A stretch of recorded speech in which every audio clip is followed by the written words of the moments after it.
For this last tool, I'm going to use a totally different picture, and I'm also giving you a copy of this picture in Google Classroom for you to play with.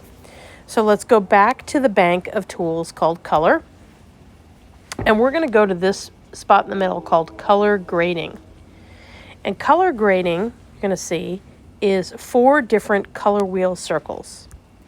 And each circle represents a different part of tones. So you see right now we have a circle with a black center, then we have a circle with a gray, circle with a white. Black is shadows, gray is midtones, white is highlights. So that's what we're going to use. Let me scroll this back over.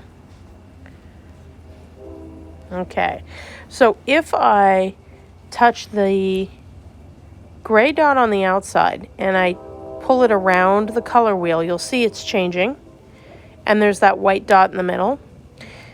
So let's say I wanted to make the shadows in this picture be somewhat bluish purple. That's what I'm just going to choose, kind of a bluish blue-violet. Then I take the center circle and I pull it up. You'll start to see that there's a little bit of a color cast picking over this picture right here. We can start to add in. Now, because it's a plain white flower, you're not going to see much difference on shadows. So now let me go to the midtones. And I want to use that same color. So I'm going to go right back over there again.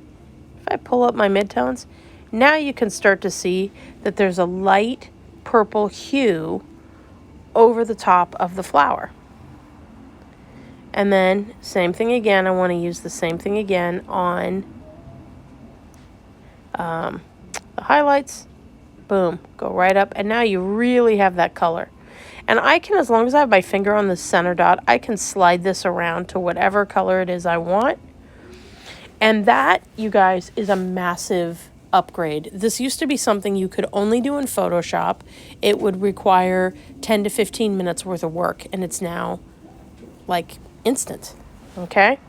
So I now went from having a pink flower. Let me go to versions for a second. Here's where I started.